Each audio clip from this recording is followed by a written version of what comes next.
You are now about to witness the strength of street knowledge. Witness the strength. Street knowledge. Street knowledge. Terrorize the jam like troops in Pakistan. Street knowledge.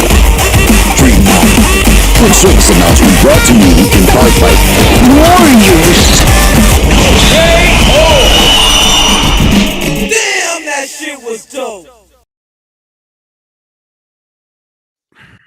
And welcome back to another Warrior Creed live stream with me, the Radical Majid Nawaz. And as is on your screens now, the title for today's show, as you can see, child-killing terrorist Rudakubana convicted, as 10 million immigrants are set to arrive in Britain over the next decade. Today's stream is going to be about the topic of immigration, integration, social cohesion and social conflict, and within that, extremism and terrorism. And of course, the lead, as is in the headline, centers around the conviction this week of the Southport child-killing terrorist, British-born of Rwandan origin, Axel Rudakubana.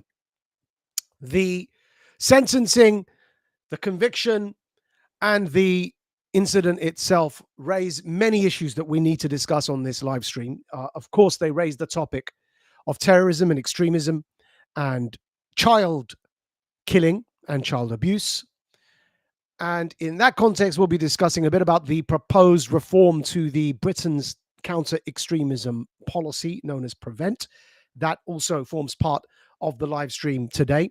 But also the killing in Southport raises the question, or the questions of integration into British society, immigration, social cohesion, what it means to be British, population demographics, British culture, and British identity going forward. These are all very large, hot topic, hot button populist topics that are not only currently politically being much debated, but also by the globalist deep state, very much fretted over, and part of the reform of their counter-extremism policy touches on this, which we will come to. For the moment, here is the sentencing judge.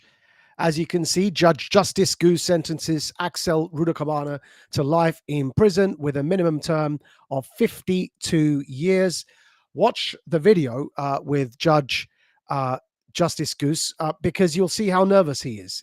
I feel for him somewhat because, of course, it can't be an enviable task being the sentencing judge in a case as horrific as this.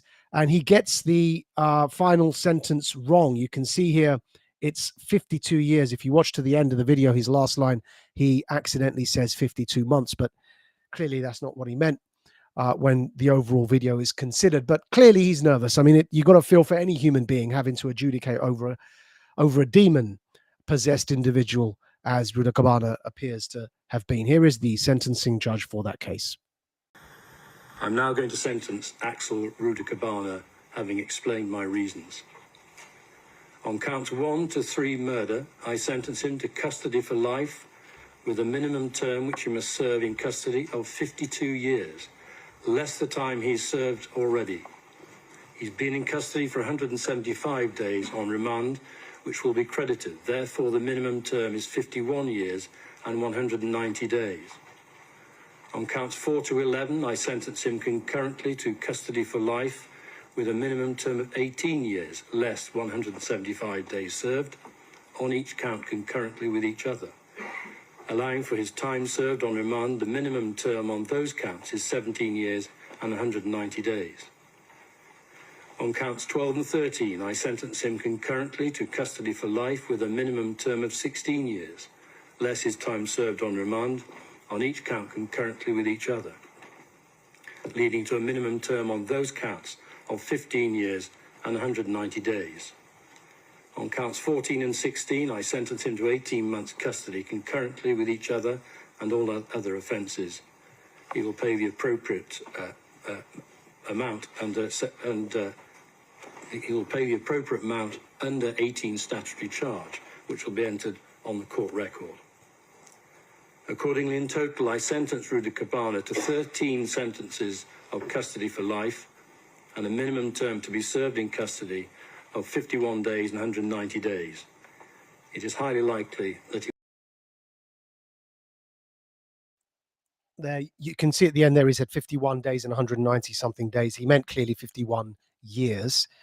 That's a minimum term, which he believes, therefore, it is unlikely that Rudakubana will be released, as he summarized there at the end. Now, some of the conversation, at least on the UK side of this debate, around this sentencing has been somewhat absurd. We're going to remind you, some of you may have seen this already, of James O'Brien, shock jock James O'Brien on my former channel, LBC's reaction. You can see our reaction to his reaction, beginning straight ahead with our diagnosis of his emotional condition. Fat alcoholic Mr. James O'Brien blames Jeff Bezos, Elon Musk, and Donald Trump, everyone but his mate Keir Starmer's regime, for the Southport terrorist child killing tragedy. Clown face. Don't forget, we've written LBC is the station that sacked me without warning over Twitter for challenging all COVID mandates and questioning the 2020 US elections. They still owe me 3 months' pay. We're going to play for you the reaction of James O'Brien on my former radio show station, LBC, because it is so absurd and points to the problem, the precise problem in the UK with regards to decades and decades of neglect over this question of integration, social cohesion, terrorism, extremism, so on and so forth, because this is what's been going on. You're going to see now, and you will see this is what we've been dealing with. We, meaning clearly many of you be aware, my incarnation prior to this was as a radio talk show host on the same station, LBC, which is part of the UK's largest commercial radio group owned by Global. Before that, my incarnation was as the founder of a counter-extremism organization named Quilliam. And in that vein, we did a great deal of work in the early days, in the formative days. Many of you who were around then will remember, in the formative days of the UK's counter-extremism and counter-terrorism strategies. And so our reflections on all of this carry with them that context of expertise, background, awareness, and having been there from pretty much day one on these topics. But before we come to our reflections, this is what we've been dealing with over the course of the last 2 decades: the absurdities, the scapegoating that you're about to, the sorts of absurdities and scapegoating that you're about to witness. Now, clearly, radical media, myself, our positions have been no friends to globalist tech billionaires such as Jeff Bezos and Elon Musk. But, you know, the absurdity of this is evident for even, hopefully, for Musk and Bezos's fiercest critics. Here's James O'Brien on LBC blaming everyone but the actual culprits for the Southport child-killing terrorist tragedy. Amazon, that the Southport killer bought his knife. Amazon, of course, is owned by Jeff Bezos. Jeff Bezos was sitting in the row behind Donald Trump at the latter's inauguration. The man who owns the platform that still hosts and holds the footage that the Southport killer looked before he set off to that Taylor Swift dance class. He was not just sitting in the row directly behind Donald Trump. He is the guy that got on stage and did the Nazi salutes. So I am not given to hyperbole, but the aligning of these planets is at the very least notable. But what the hell can a British government do to rein them in? Because that is the fight that they've... So, Amazon's fault, Jeff Bezos' fault, Elon Musk's fault, and Donald Trump's fault for having them sat at his inauguration. Anyone but Keir Starmer's fault. Remember something, folks. At the time of the Southport tragedy, which led, by the way, to national riots in the UK, which we found incredibly despicable, and those national riots involved false flags similar to the way that Jan 6 was deliberately stoked by the globalist security state in order to pin the blame for an alleged insurrection on Donald Trump. The national riots in the UK after this Southport child killing terrorist tragedy were people like James O'Brien attempted to blame them on Nigel Farage. And part of the stream today is to demonstrate that thread and see it through now that Axel Rudakubana has been sentenced for that terrorist killing, and show you exactly how they tried to pin all of this on Nigel Farage.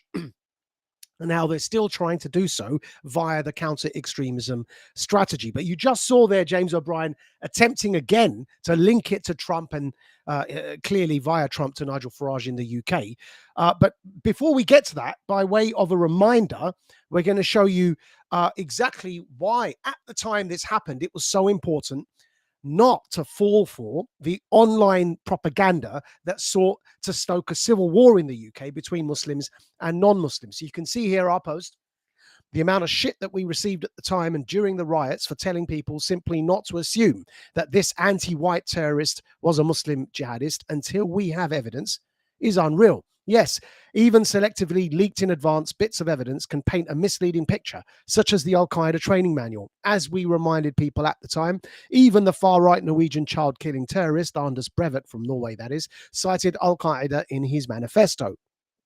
The evidence is now available. The evidence now available indicates that Axel Rudakubana appears to have been an anti-white genocidal terrorist. Now, all those who obfuscated around the attempted lynching of a mosque in Southport during the national riots are quiet, but we kept the receipts. For example, don't forget people like Lawrence Fox, who actually posted this false name of Axel Rudakubana at the time, as you can see on the screens now, openly declaring disinformation, dated the 30th of July, 2024. He has been named as Ali al-Shaqati. I'm not a specialist on derivation, but that sounds like an Islamic name. This was in direct reply to my challenging him, stating that it was a Muslim Syrian asylum seeker. And you can see, again, underneath, in response to the sentencing dated January the 23rd, Mr. Fox states the Prime Minister has said repeatedly that any comment from him about the Rudakubana case would prejudice his trial. This is the same man who labeled anyone furious about the massacre of young girls far-right extremists before anyone had even been, and then the rest of the tweet. Point we're making here is that one can be correct and guilty at the same time. Fox and others are correct that Mr. PM Keir Starmer had sought to silence the truth on exactly what the government knew at the time while Axel Rudakubana committed his anti-white terrorist attack. Fox was right that the government, that Keir Starmer, sought to censor that information and keep it from the public, but he was wrong in seeking to opportunize or capitalize on that moment and stoke anti-Muslim sentiment in the UK. And he was acting, we alleged at the time and continue to do so, on behalf of the extreme Likudnik Zionist Netanyahu lobby in order to, as you need anti-Russian sentiment to support the war in Ukraine, you needed anti-Muslim sentiment to support Netanyahu's war in Gaza. And that is why Fox was acting as an asset for that war abroad at the time when he behaved in the way that he behaved. So with that reminder, we now bring you to the truth of the matter, and that is that Rudakubana does appear by all accounts, as is available from the evidence that we have at our disposal to date. He appears to have been an anti-white genocidal terrorist. And as you can see on your screens now, post by Charlie Bentley Astor, who's done some great research into Rudakubana's background, and you can see her account there if anyone's interested. But we will, as usual, publish all of these receipts in tomorrow's Radical Dispatch in the written version of this stream. But we're just going to read a bit for you from Charlie Bentley Astor's commentary, exclusive Southport Killers anti-white motivations. Some contents of Axel Rudakubana's laptop were revealed by police overnight. They included cached images relating to wars and international conflicts, including in Ukraine, Gaza, and Korea, but he also took a disturbing interest in ethnic cleansing. Now, keep that in mind. Remember that word ethnic cleansing, because we're going to come back to it momentarily. But just to complete this, documents found on the tablet covered a wide range of violent conflicts, including the history of Nazi Germany, violence around Buddhism in Sri Lanka, clan cleansing in Somalia, Rwandan genocide, Iraq and Balkans conflict, victims of torture, tales of beheadings, and cartoons depicting violence. This might be anticipated in someone obsessed with violence, but examine some of the books and papers found in his house and a picture begins to emerge. The violence centers around genocide and ethnic cleansing. Very good insights there by Charlie Bentley Astor. And we're going to continue reading. Some of the titles include A Place Under Heaven, Amerindian Torture and Cultural Violence. Number 2, The Mau Mau War, British Counterinsurgency in Colonial Kenya. Number 3, Death and Survival During the 1994 Genocide in Rwanda. Number 4, examination of punishments dealt to slave rebels in 2 18th century British plantation societies. At first glance, there seems a disturbing anti-Anglo tone to some of these titles, focusing on the opposition of black and indigenous people by white colonial Europeans. And here's some images for you, some of the books found in his possession. The Mau Mau War, British Counterinsurgency in Colonial Kenya. You can see that on your screens now. Also, Before the Poison had been far spread, an examination of punishments dealt to slave rebels in 2 18th century British plantation societies. So these are, in addition to the Al-Qaeda training manual, the documents that were found in his possession. And as a result, it is clear that Axel Rudakubana was an anti-white, radicalized, genocidal, pro-ethnic cleansing, child-killing terrorist. He sought to kill children in order to spark a race war in Britain and thereby across Europe. That race war nearly was sparked because it sparked national riots. The killings of these innocent children sparked national riots across the UK.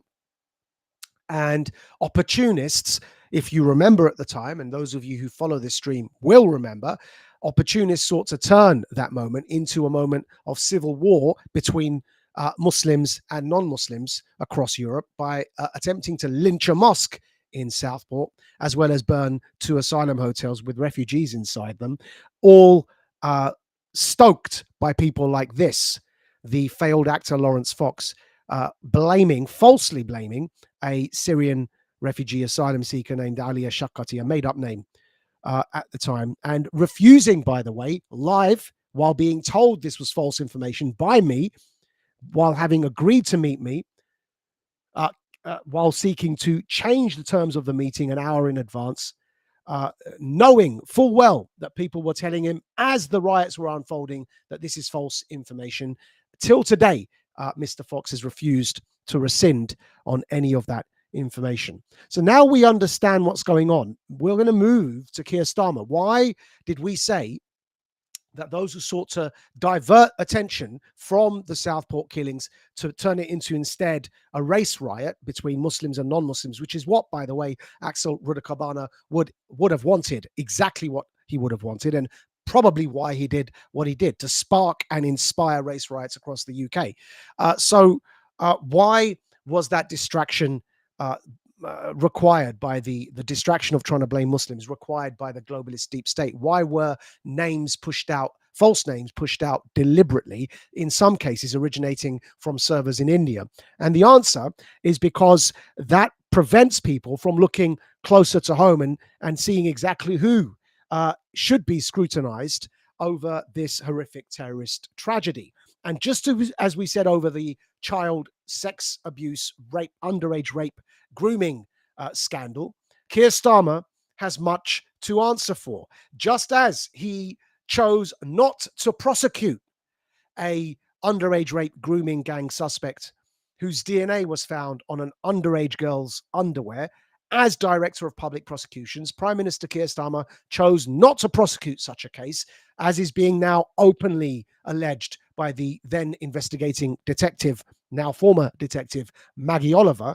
Just as Keir Starmer did that, Keir Starmer should also now be asked about Axel Rudakubana, because we've put some questions here for him.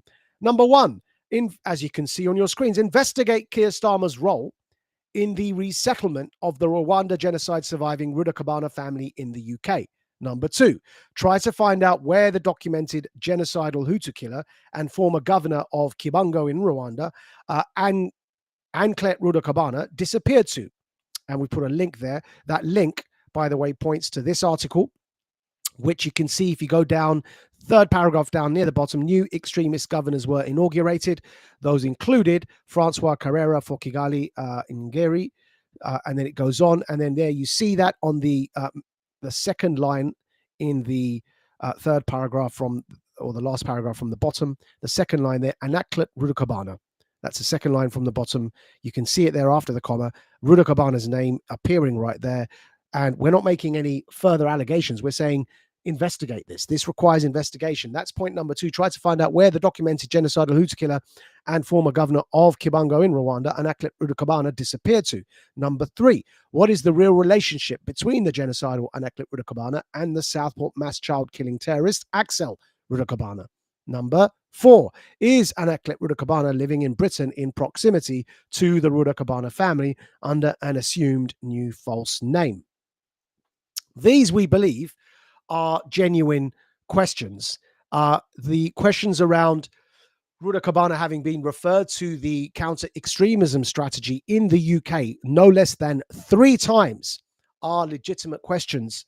And they're the questions, if you followed this at the time, that Nigel Farage asked then. At the time, Farage asked these questions about the referrals. He said, were the security services aware of Axel Rudakubana at the time of this killing, 25 days into Keir Starmer's government? Now, some of you may say, but Majid, you said that James O'Brien should not have blamed everybody other than the real culprits, and the real culprits include Keir Starmer. Keir Starmer was only in office for 25 days. That misses the point, because Keir Starmer's regime, as we've put in this post, where we've said fat alcoholic James O'Brien blames Jeff Bezos, Elon Musk, Donald Trump, everyone but his mate Keir Starmer's regime. What we mean by Keir Starmer's regime is the uniparty globalist security state. So whether or not Keir Starmer was prime minister for only for 25 days when this attack happened is irrelevant to the point, because he's the prime minister of the uniparty globalist security state. They have not left office. They have simply changed the clown who's running the show. The first clown that was in office before Keir Starmer was removed. That's Rishi Sunak. And then they put in their new clown, and that's Keir Starmer. But the globalist security state, the uniparty globalist security state, remains in power. It was that globalist security state that knew of Axel Rudakubana because he was referred to them 3 times. And yet this attack still happened. And so then you ask the question, why? And perhaps this is the reason why. These questions we put here: investigate Keir Starmer's role in the resettlement of the Rwanda genociding surviving Rudakubana family in the UK. What did they know? What was their relationship with this family? And what is the family's relationship to what's going on in Rwanda up until today, by the way, with the war with the country next door to them, the DRC, the Democratic Republic of Congo, the war over rare earth minerals and natural resources for our tech and microchips. The Rwandans having just seized a border town from the DRC only yesterday. That war continues. Hot war continues till today. The M32 group, I believe, supported by Rwandan special forces, having seized a border town from the DRC, and that border town, of course, being rich with these natural resources and rare earth minerals that we Western countries require for our tech and microchips.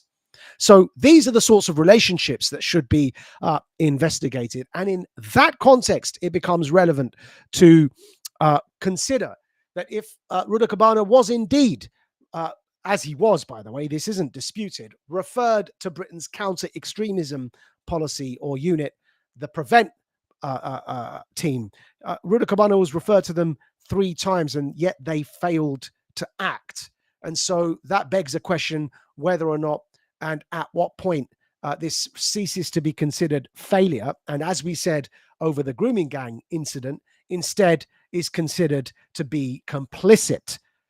Instead of failure, are they complicit? And we remind you of this stage that that's precisely the allegation we made in our interview with Winston Marshall on his podcast over the grooming gang situation as well. We said it's not mere failure. We suspect they're complicit. We're going to play that again for you now. The problem is multiculturalism in this country has failed. The scandal now, the current 2025 scandal, is the cover-up. Because the cover-up was orchestrated because Keir Starmer, local police and local councils and social services didn't fail. They were complicit. This was an organised operation, not just on the street level with the British Pakistani gangs, but actually this organisation went through into the police, into the councils, and into the care workers. You acquire this compromising material over politicians like Lord Nazir Ahmed, hang it over them and say, I've got this on you, you need to do what I say. What's going on in these communities that this is even happened?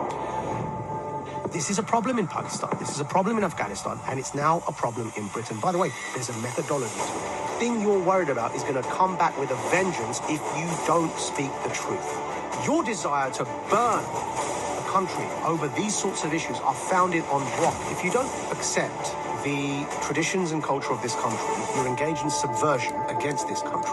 The failure of multiculturalism, integration, citizenship, Muslim belonging in Europe. It's got to a point now where we can't escape this question. We're literally at that decision point. Is there going to be a civil war, and do we all kill each other, or do we figure out a solution?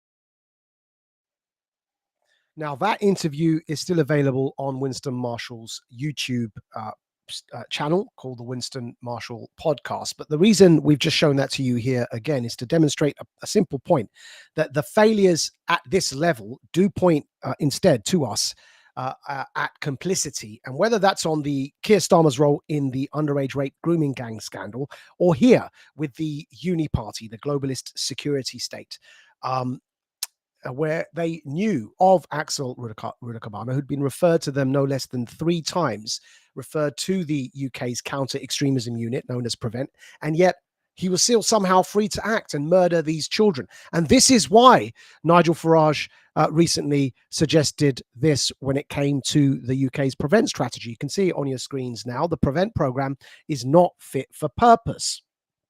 Here is a video of Farage saying exactly that. So my son says it's the Amazon killer because the 17-year-old Axel R bought the knife online through Amazon. This is utter nonsense. Every kitchen drawer has half a dozen weapons that could be used for mass murder. The government are saying they're bringing tough legislation. This is all a cover for the fact that I was right last July when I said that I suspected this man was known to the authorities. He was. PREVENT, the anti-terrorism group, didn't do their job. The truth was denied from us. The police were told they couldn't tell us about the man's background. Now we learn even the Conservative Party front bench knew the truth. No one was told, despite on previous occasions us all knowing whether the person had been known to the authorities. This murderer is a terrorist, even if Keir Starmer won't call him it. And frankly, what we're seeing is one of the biggest cover-ups in the history of our country. We're living in two-tier Britain. It's a disgrace, and I'm going. Now, the failure, the abysmal failure of Britain's counter-extremism policy, known as PREVENT, is something that we've been mentioning for a long time. As remember, we said, having been intimately involved in the early days. Here you can see on your screen a user posts, Nigel, Majid Nawaz brought this up and why it's failing, Islamic extremism and far-left pressure, 9 years ago, and MPs did nothing. Again, that's from my former show on LBC before they sacked me for challenging every single COVID mandate. And here is an article, in fact, dated 2016, in the UK's Jewish news, syndicated by the Times of Israel, called Let's Reform PREVENT Strategy so we can all engage. Because it's been clear for a very long time that the UK's counter-extremism strategy is not fit for purpose. It's something we've been saying for a very long time. But the Home Office, the UK Home Office, instead of recognizing that it's no longer fit for purpose, has sought the moment of the Southport tragedy instead to double down and expand their overly broad definition of what they consider to be extremism, because they have politicized extremism. If you recall, when Biden was president and he attempted to label MAGA after Jan 6 as domestic terrorists, we opposed that at the time live on this stream. For those of you who are regulars, you remember it. Just as Biden sought to politicize counterterrorism and counter-extremism against MAGA in the US, that's what the globalist deep state or the security state is seeking to do in the UK by politicizing the prevent strategy and weaponizing it against their opponents, such as Nigel Farage. You saw in that video Farage using the term two-tier Keir. Well, that's a reference to Keir Starmer's haphazard way of enforcing the law. We've given you examples for that. For example, when Director of Prosecutions choosing not to prosecute Jimmy Savile, Britain's most notorious serial paedophile, who used to work for the BBC, friends with the King, and raped hundreds of children over the course of his life and was never caught, and was only exposed after his death. Keir Starmer, as Director of Public Prosecutions, chose not to prosecute him, just as he chose, as Director of Public Prosecutions, not to prosecute an underage rape grooming gang suspect whose DNA was found on an underage girl's underwear. That's the kind of haphazard, uneven law enforcement that, as Director of Public Prosecutions, Keir Starmer was involved in. And so, of course, Farage is correct to use the term two-tier Keir to criticize his haphazard approach to law enforcement. But having recognized the danger to them, the uniparty globalist security state instead has doubled down and has sought to weaponize the UK's counter-extremism strategy. Instead of realizing that Rudakubana was referred to them 3 times and they should have acted, they're seeking instead to label those who accuse Keir Starmer of two-tier justice of being the extremists. Yes, you heard that correctly. They are saying that those who use the phrase two-tier Keir are the extremists. Here in the Times, dated the 27th of January, Monday, that's yesterday, you can see the headline. Two-tier policing claim is extremism, Home Office review suggested. Subheading, the review ordered by Yvette Cooper and since rejected by ministers recommended changes to counter-extremism policy to tackle a greater range of threats.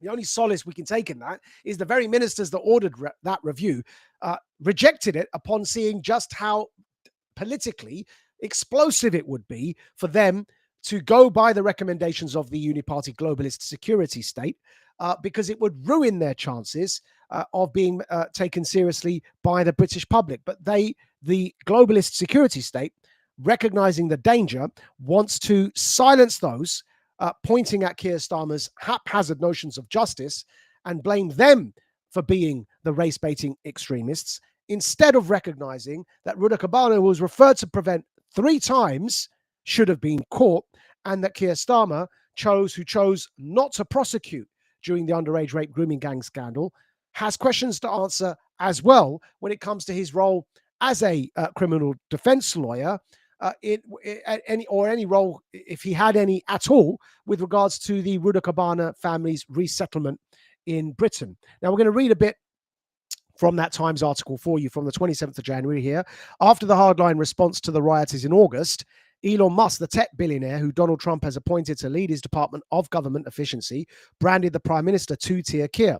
Starmer had condemned those accusing the police of treating far-right rioters more harshly than minority groups. Nigel Farage, the leader of Reform UK, accused Greater Manchester Police and the Crown Prosecution Service of two-tier policing after they did not immediately bring charges against 2 men alleged of assaulting officers. The CPS later charged the 2 men with assault on police officers.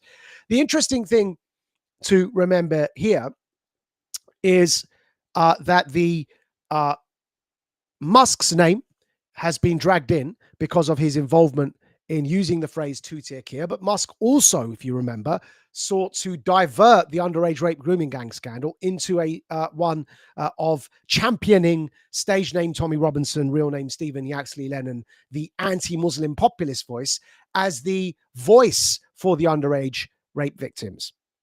If you recall, Nigel Farage had to distance himself from Elon Musk when he made that statement. What's going on is it's an attempt to smear or guilt by association Musk's involvement in the underage rape grooming gang scandal and his use of the term two-tier Keir is the evidence that the mainstream corporatist press requires to try and say, look how dangerous it is. The guy that did a Nazi salute at the Trump rally is using these phrases, poisoning the well for Nigel Farage, just as the Jan 6 alleged insurrection was a poisoning of the well for MAGA after the 2020 elections were interfered with, which is why at the time, we remember, we warned everybody, August the 14th, 2024, in Radical Media, globalists seek to Jan 6 Nigel Farage over the UK rights. And you can go back to that article, you'll see how we warned back then that to get distracted into the anti-Muslim element of this, as Musk has done by championing stage name Tommy Robinson, is the PSYOP. They are going to seek to Jan 6 Farage by labeling him far-right and anti-Muslim due to the interventions of people like Musk championing stage name Robinson. Well, that's precisely what's happening. And the same is happening over the grooming gangs. That same Times article reports, there you go again, 27th of January, the document also says that right-wing extremists frequently exploit the grooming gang scandal, described as alleged group-based sexual abuse, to promote anti-Muslim sentiment. This is the official Home Office review of our counter-extremism strategy. They're now saying anyone who criticizes the Prime Minister for his inconsistent application of law by using the phrase two-tier Kia is a right-wing extremist, formally, officially, according to our counter-extremism unit and strategy known as PREVENT. They're also saying that anyone raising the grooming gang's underage rape scandal is an extremist. This is what we're dealing with. Instead of recognizing that the Axel Rudakubana was referred to them no less than 3 times, they're seeking to pin all of this on those raising their voices, and they're seeking to review the counter-extremism policy in the UK, broaden it to such an extent, just as they try to label MAGA as domestic terrorists, label those who have been critical of these hot-button issues in the UK of being far-right extremists instead. Thankfully, Musk's attempts at poisoning the well in this regard have been met with resistance by none other than President Trump's own chief of staff, Susie Wiles. And as you can see here in the Times headline, Trump's ice maiden freezes Elon Musk out of the West Wing. Susie Wiles, the president's chief of staff, has denied the billionaire touted as the real vice president a permanent office in the heart of the White House. So at least there is that. But it does point to the wider issue of PREVENT, the UK's counter-extremism strategy or policy, no longer being fit for purpose, as we've said. And we're going to say it here, you can see on your screens, the UK government's counter-extremism PREVENT strategy has degenerated into hijacked ideological point scoring by all sides. And that's in reference to that Times article you just saw there. Claims of two-tier policing are an extreme right-wing narrative, according to an internal Home Office review that recommended sweeping changes to the UK's approach to combating extremism. And again, the headline of that article, where that quote is from, there is on your screens from the Times right now. Now, the absurdity of the UK's PREVENT strategy and the fact that it needs complete overhaul is something not only that we've been speaking on for 9 years, and Farage thankfully is now speaking on as well, and we played you that video, but is also should also be recognized by the very people who are seeking to stoke the fires, stoke the flames, and poison the well. Because the very thing that they blame British Muslims for, the extremism and the terrorism, of course, there are issues there, and that's been the bulk of our work over the last 2 decades, has been on attempting to challenge that extremism. But by exploiting the existence of that extremism that is real and making it about how all British Muslims requiring deportation and not belonging in Britain, and Islam having absolutely no place in Britain, as Lawrence Fox and stage name Tommy Robinson do, and as Musk promotes them for doing, that phenomenon, it is unfortunate, because they themselves should be able to recognize that the very laws that they have ended up promoting that were used against Muslims are now being used against them. Muslims, they should recognize Muslims are merely the thin end of the wedge when it comes to the globalist security state. And that's the point we've tried to make in reaction to this development, because here you can see a user, Callum, who's close to Carl Benjamin, the UKIP anti-Muslim sentiment in the UK, saying the following. His post is on your screens now.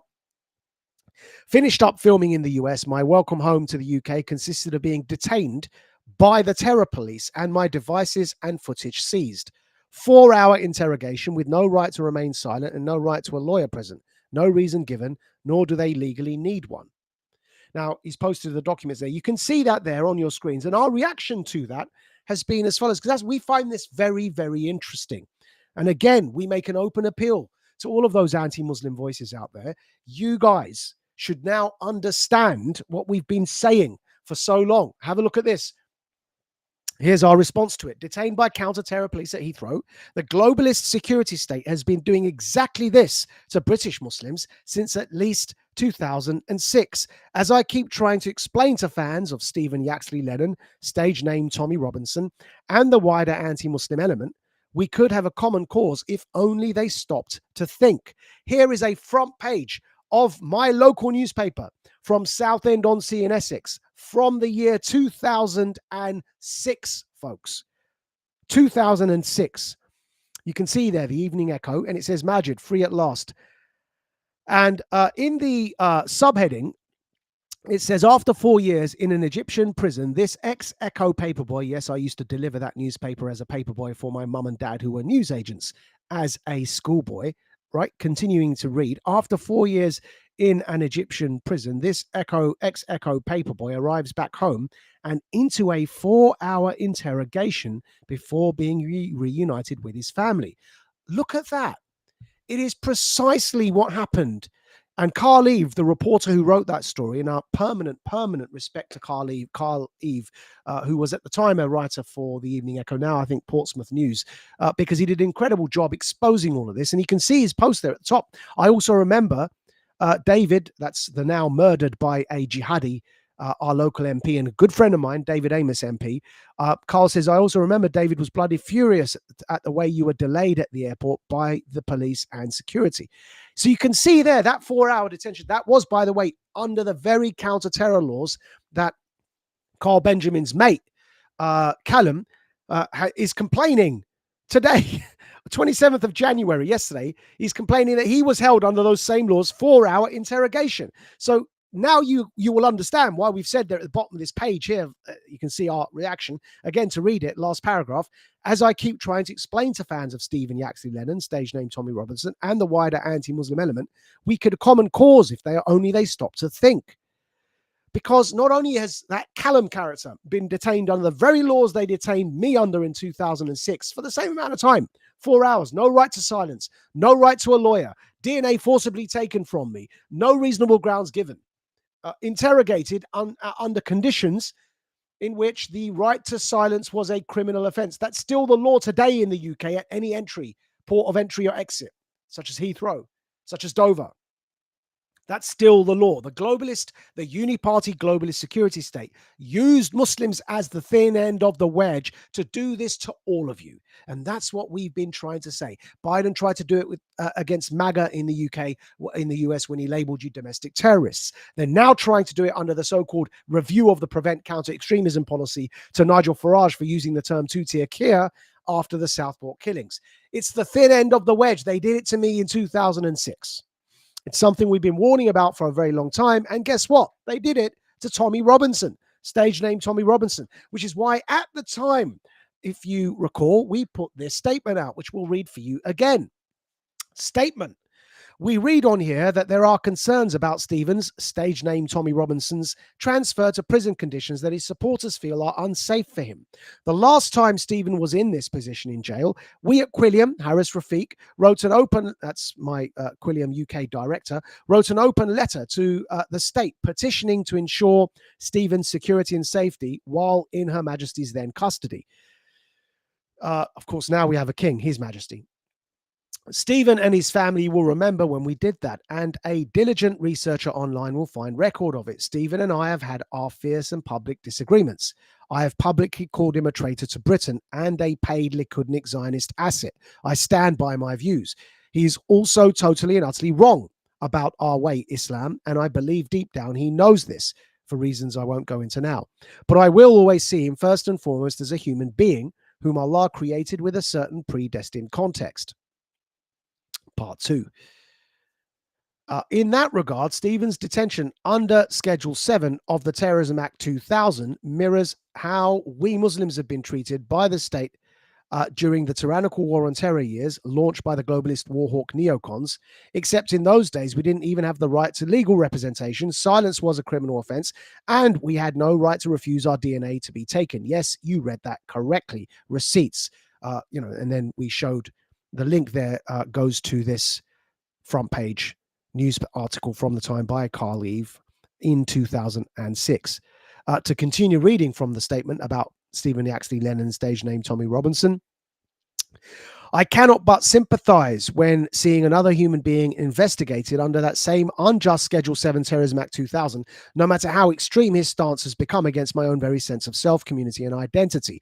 Therefore, we find ourselves once more in a situation where the former political prisoner in me must stand up and again petition the state that Stephen is not harmed in any way, even by way of omission, by detractors within the prison system, and there will be many, admittedly, from my own Muslim community.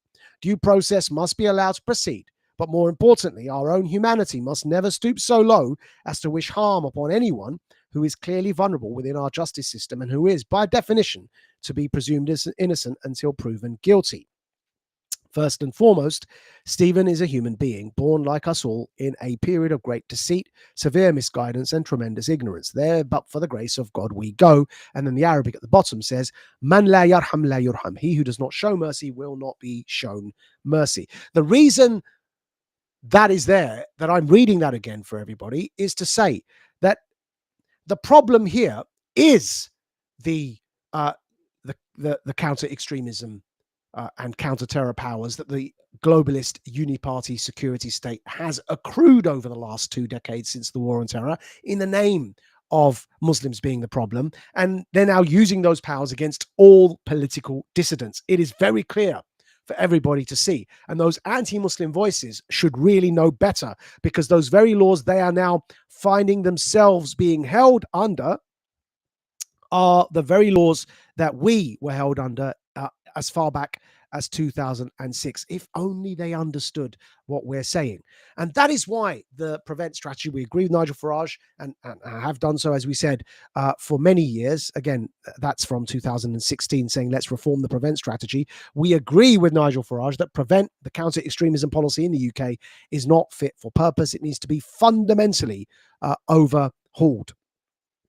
And part of the reason for that, as we've stated, is they're now going to seek to use counter-extremism as they sought to use counterterrorism in America to label MAGA as domestic terrorists when Biden was still president. They're going to now seek to use that to label those who back Nigel Farage as being extremists for using the term such as two-tier Kia or for speaking about underage rape grooming gangs. At least the Labour ministers who commissioned that Home Office review into the Prevent strategy have recognised just how politically damaging it would be for them to try and go down that line. But their political advisors are still, nevertheless, behind the scenes doing this. People such as John McTernan. Now, the reason why we mention him now here is John McTernan was a former political strategist for Tony Blair. But during the COVID years, he reappeared on TV and did exactly that, sought to use the government's counter-extremism arsenal against critics of the COVID mandates. We're going to show you that video. Here is our commentary on that. Tony Blair's ex-political secretary, John McTernan, and then the quote, some British people are not patriotic. Some British people undermine our country. Some British people should be watched by the police, spooks the 77th Brigade. Majid Nawaz is a conspiracy theorist. This is that same John McTernan, remember, Tony Blair's former political strategist, recommending that we do use the security state to silence critics. Keep this in mind as we come back to this issue of exactly how they're going to try and use the Prevent strategy to silence critics of the underage rape grooming gangs, because the name John McTernan is going to come up again. But first, have a watch of him saying exactly this. Keep in mind the context here was during our criticism of the UK globalist security state during the COVID mandate period. He's on GB News here with Michelle Dewberry. Stuff going on, John. Social media accounts being watched, dossiers compiled and all the rest of it. This 77th Brigade, so it's called Brigade, apparently involved doing as well. Their job, defending our country. Defending our country. 77 Brigade are on the front line of cyber warfare. They're fighting disinformation, which we know the Chinese, the Iranians, the Russians are all around getting disinformation spread, and they will use any way to do that, and they will use British citizens to spread disinformation. We have to have security services to keep an eye on British people, because some British people are not patriotic, some British people undermine our country, some British people should be being watched by the police, the spooks, by 77 Brigade, and this attack by Big Brother Watch on our boys, and men and women, who are fighting on the front line against the Russians and their disinformation campaign, I think it's outrageous. Well, I'm absolutely astonished by your view. I've got so much to come back to you on, but Henry, your thoughts first. So I guess two things. The first of which is that the presence of the army. We use the army for so much now, given the failing state capacity. Yeah. You know, we use it to man the airports. We send it into areas with flooding. You know, so for me, the idea that someone would have called up the army to do some basic monitoring work in the middle of the pandemic, it doesn't necessarily strike me as sinister. I think the thing to a point which I don't think John pointed out is that disinformation doesn't need to be spread by malicious actors, right? That's the nature of disinformation. It can be people who sincerely believe stuff, which has nonetheless been entered into the information ecosystem by foreign actors. So if you are trying to protect the UK from foreign disinformation, that will necessarily involve seeing the extent to which that disinformation is amplified and repeated by British citizens. Now, it doesn't sound from this story like there was much actual spying going on. It sounds like it was basically media monitoring, you know, reading tweets, reading published articles, compiling that information. That's not the same thing as, you know, tapping phones, having a van outside someone's house. But well, not that we know of. Well, not that we know. Well, no, but we can't, you know, damn the 77th Brigade based on stuff that we don't know. But media monitoring is not a particularly sinister activity. It's all stuff that these people were saying publicly. The idea that the government should want to know what they're saying doesn't strike me as unreasonable. Yeah, you see, what you're saying, John, don't wash with me, because you're saying, oh, this is an outrageous attack on our boys, our men, whatever, the armed forces. I think it's actually an outrageous attack on people's liberties, free speech in this country. This whole COVID excuse was an excuse, if you ask me, for lots of it, to control people. Saying disinformation, you should be able to challenge and debate and discuss and critique policy, especially when that policy restricts your own liberties to the point where you cannot leave your house for more than a number of minutes per day as defined by the government. When it's battering the economy, you absolutely should be able to question and query that. And what happens is that the moment you stick your head above the parapet and dare have the audacity to query some of the decisions, you're slammed down as a conspiracy theorist, you're chucked off social media, you see a whole channels locked out, having their accounts withdrawn. That is what I think is outrageous, that bit. So I don't think my good friend Toby Young and my colleague Peter Hitchens and my mate David Davis have been deprived of platforms to express their views on. They've not been censored. Yes, they have. Peter Hitchens himself. They've not been deprived of platforms. He's been on Tubes and Co. He writes in the papers. He's not been banned from the papers. He references it in his own column, I think, this weekend, about how quickly he was removed from traditional broadcasting platforms because he dared to have the audacity to query lockdowns. You've had people like Majid Nawaz, which was kicked off his Majid is a conspiracy theorist. No, well, but this is, right, people call people conspiracy theorists. Well, I've read his tweets. What happens is months down the line, you then realise that what was actually being said and declared a conspiracy theory is actually, guess what, awkwardly, it turned out to be true after all. Well, basically people's lives were saved and the economy was saved by the actions of the government. I do think Boris... The economy was absolutely decimated. No, it actually wasn't. We've not had a recession. We didn't have a recession despite lockdown, and businesses were kept in business.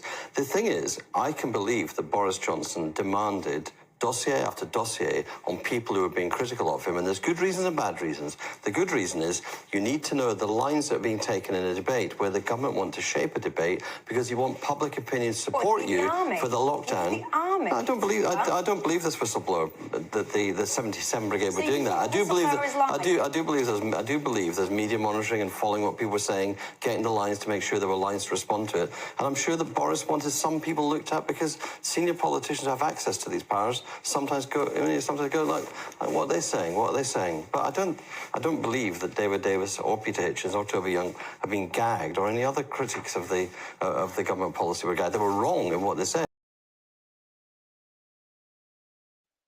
I mean, the amount of crap coming out of that man's mouth there, that was during the COVID period. Obviously, he's wrong. Obviously, the COVID mandates were wrong. Obviously, they failed. And obviously, everything he said there about the 77th Brigade turned out to be that it was the case. They were spying and monitoring British citizens for being critics of COVID and then unfairly lobbying them in government circles as being conspiracy theorists. But the reason we showed you that video now is in the context of the Home Office's current review of their counter-extremism strategy. Because what you witnessed was Tony Blair's former political strategist, John McTernan, defending the British Army being used to monitor British citizens who were critical of the Uniparty globalist security state's COVID policies. And if you noticed, even though he's a Tony Blair political strategist, in other words, Labour, he was defending the Conservative government at the time, which is why we're saying it's a Uniparty. Now, of course, his own chum, Keir Starmer, is back in office as the Prime Minister. The reason we're reminding you that John McTernan supports expanding the globalist security state to be used against internal political dissidents is because it's that same John McTernan who reared his head recently when it came to the underage rape grooming gang scandal cover-up. Because here he is, John McTernan, on his own page, posting the then inquiry into grooming gangs that absolved Keir Starmer and Keir Starmer's people, such as the Northern prosecutor Nazir Afzal, of any blame. That's the same John McTernan saying, we did a good job, Governor. We dealt with the underage rape grooming gang scandal, and Keir Starmer was praised by the official report into it, which is the section that he's just posted here, recommendation 16, by John McTernan on his Twitter page. We would also like to commend the work of the Director for Public Prosecution, Keir Starmer, QC, and the Chief Crown Prosecutor for the Northwest, Nazir Afzal. You can see at the top there in the red box, Nazir Afzal even reposted it. That's John McTernan, the same John McTernan that we just showed you supported Britain's 77th Brigade, monitoring internal critics of the globalist Uniparty security state's COVID policies. That same 77th Brigade that I exposed on Joe Rogan episode 1780. Now, keep in mind that John McTernan, who supports the state monitoring individuals who criticize them on the grooming gang case, thinks that the state did a good job. And now remember that in the Home Office's internal review of their extremism policy, as according to this Times article, headline, two-tier policing claim is extremism, Home Office review suggested, they are including the grooming gangs in their definitions of extremism. Look, we'll read it for you again. The document, which is the Home Office's review, also says that right-wing extremists frequently exploit the grooming gang scandal, described as alleged group-based sexual abuse, to promote anti-Muslim sentiment. So there's the poisoning of the well was done at the time during the Southport attacks. Blame the Muslims. The poisoning of the well again was done during the grooming gang underage rape scandal by Elon Musk when he tried to champion stage name Tommy Robinson, again, an anti-Muslim voice, instead of championing people like Maggie Oliver, the former investigating detective, as the voice of these girls. So in both instances, they make it about being anti-Muslim so that they can reform the counter-extremism strategy and blame anybody speaking about these things as being an anti-Muslim bigot. That's the play. That's what people like John McTernan are involved in, though clearly, as you can see, John McTernan doesn't care about Muslim voices if they're saying the wrong thing. He, in that instance, does support the state, such as the British military 77th Brigade, monitoring their criticism. So it's all simply a double standard. That's a bit two-tier, isn't it, Keir? And that's the very phrase they seek to make considered a definition of right-wing extremism. So this is why we're saying, alongside Nigel Farage, and have been saying for a long time before him, that the counter-extremism policy in the UK is not fit for purpose. That's the prevent strategy. It's not fit for purpose. It hasn't been for a long time. It needs a complete overhaul and a rethink. And in the context of rising immigration to the UK, it makes it even more important to consider all of this afresh with new principles from a new starting point. Because the Times again reports in their headline, you can see it on your screens now, or you should be able to see it on your screens now. UK population forecast to reach 72.5 million by 2030. That's dated the 28th of January. That's today's article. Migration drives up numbers, says the subheading, with 10 million people set to arrive within a decade. We're going to quote for you from that article there. The arrival of 10 million immigrants within a decade is projected to bring Britain's population to 72.5 million, according to figures published by the Office for National Statistics. By 2032, the population is forecast to grow by nearly 5 million people, an increase caused almost entirely by net migration. The natural change, the difference between births and deaths, is projected to be close to zero. Sir Keir Starmer wanted to bring down the staggeringly high migration numbers, his spokesman said in response, because they've realized just how politically toxic it is for them.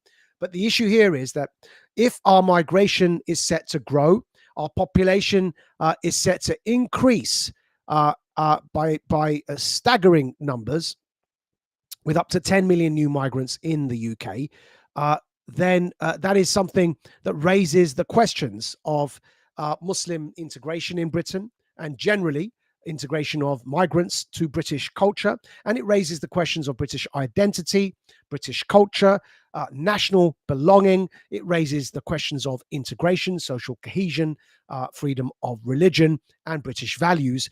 And all of that, of course, relate not just to the extremism question, but also to questions around people like Rudakubana's ability to integrate into British society. And it's for that reason we've responded to Matt Goodwin here, who posted, as you can see at the bottom in his tweet, Islamism has been responsible for 94% of all terrorist deaths in Britain since 1999 and comprised 80% of police counter-terror work, as research cited in the Telegraph. And our response to that has been, this may be, but such facts only make sense when placed in the wider context of the globalist security state's disproportionate patronage for Islamist extremism, such as the CIA founding Al-Qaeda, Mossad co-founding Hamas, and both agencies' facilitation of ISIS against Assad.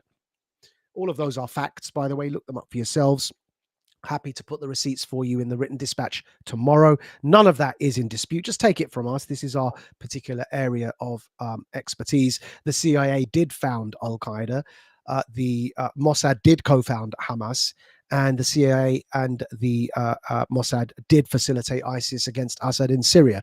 These are facts that should not be disputed by anybody who knows their counter-extremism. Just take it from me for the moment.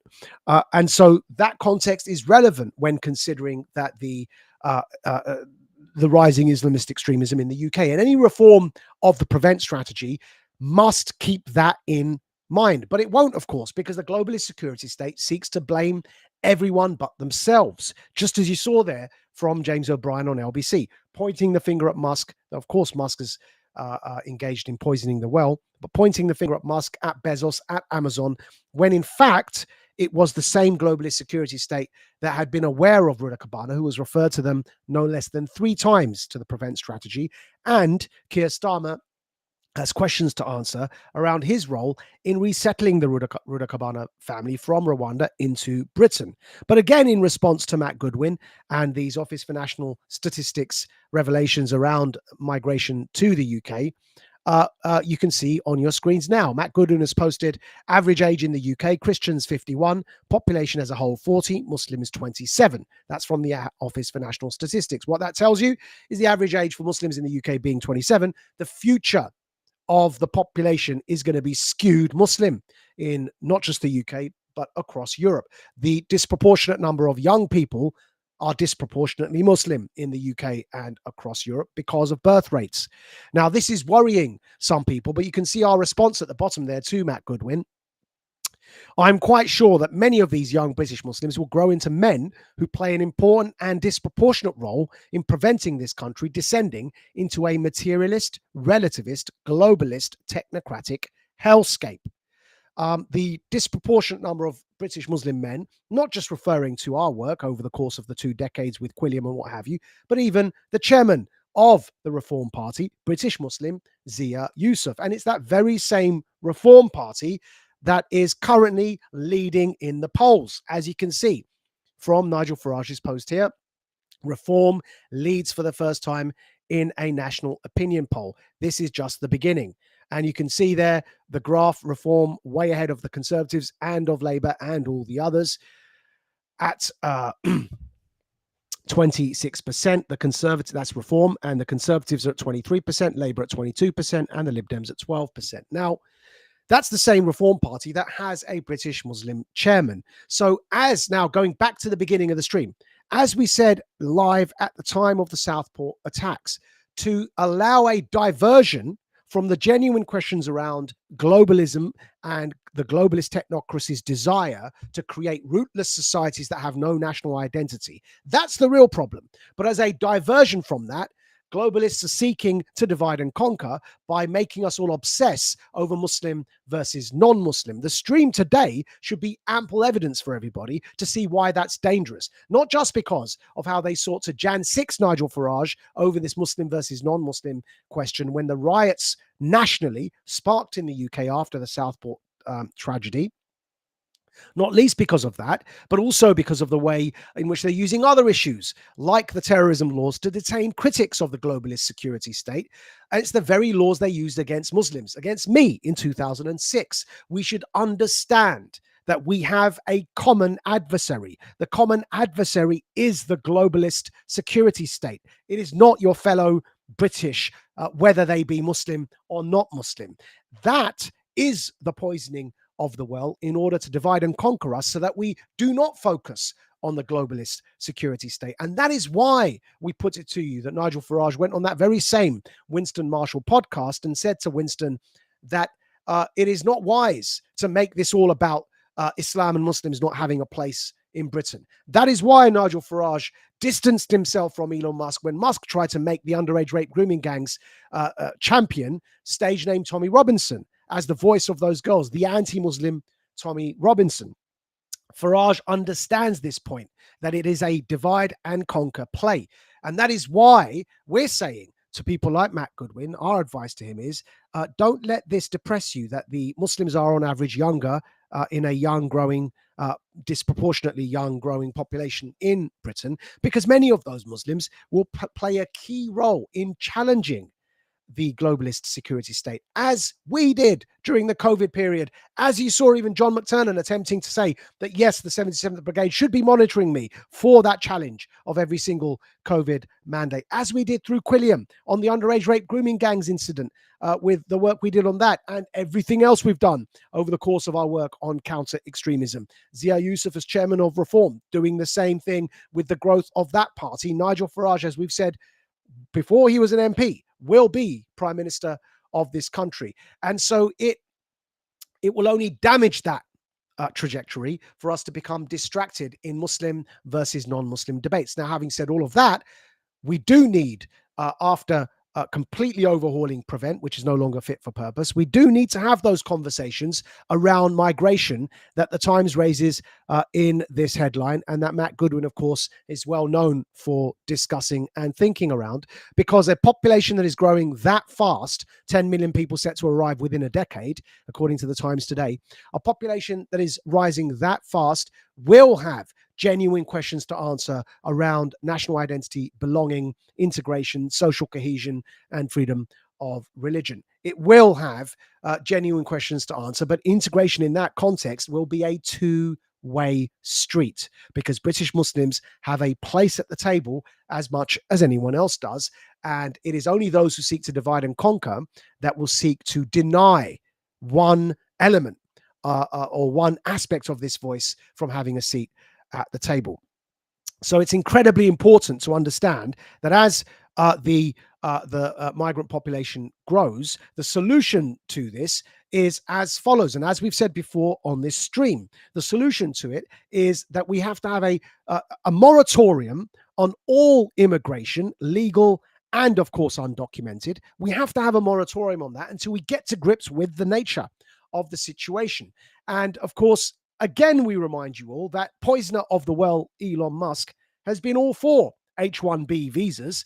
Again, he's not interested in the genuine conversation we're having now. He's interested only in promoting those anti-Muslim voices in order to poison the well against the genuine conversation we're having now. But the genuine conversation is to say we need a moratorium on all immigration, legal and undocumented migrants, until we get a handle on exactly what's going on. During the time of that moratorium, which means a suspension, right? During the time of that moratorium, we need to start understanding what it is we want this country to be in terms of national identity and national culture, what it means to be British in this current contemporary sense, and the voices that will play a role in shaping what it means to be British and our national culture and identity in contemporary times. Until we have a stronger handle on all of that, migration must be suspended because we cannot keep up.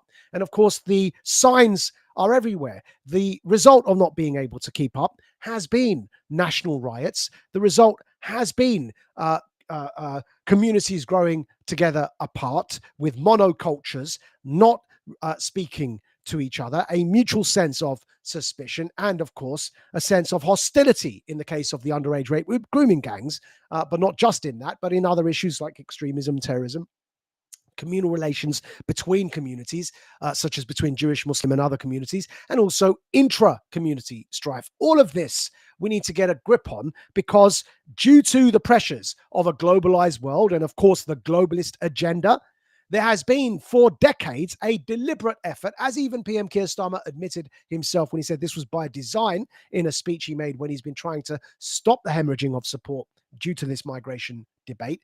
There's been a deliberate policy to render our societies rootless, without culture, without identity, with no sense of community, no sense of belonging.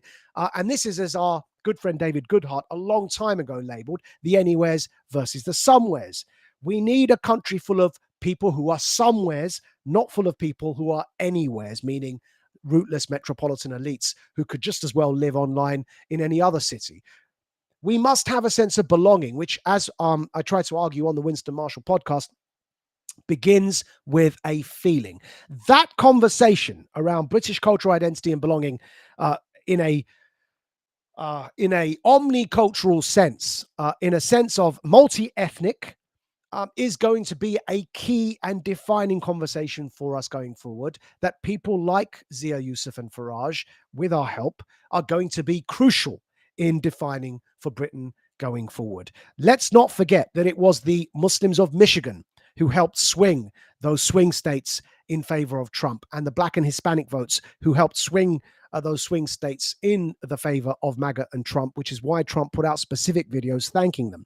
Let's not forget that it can be the Muslim vote in Britain that does similar things for Farage and turns away from Labour and starts either voting independent or reform in any upcoming general election, thereby hemorrhaging Labour's paper-thin majority in each constituency, which would destroy Labour's majority in a parliamentary sense as well, because the last election was the narrowest and most marginal election since 1945. The minute there's an election, Keir Starmer's going to lose, and we believe very firmly that British Muslims will play a role in helping to make Reform the majority party in Parliament, as you can see here, that they are currently the most popular party, and in making Nigel Farage the Prime Minister of Britain. That's all we've got time for today. We'll be back next week for the Warrior Creed live stream. But for now, we thank you for your patience. You've been listening to me, the Radical Majid Nawaz. And as always, we will publish the written version of this stream on the Radical Dispatch tomorrow. We thank all of our paying premium subscribers. We ask all of you who are not premium paying members to become premium members, because without your support, we cannot do this work. As always, premium members will gain access not just to the full version of the Radical Dispatch, including those sections behind the paywall, but also the audio-visual podcast version of this stream. Until next time, thank you very much. You are now about to witness the strength of street knowledge. Witness the strength. Street knowledge. Street knowledge. Terrorize the jam like troops in Pakistan. Street knowledge. Street knowledge. Quick service announcement brought to you in part by Warrior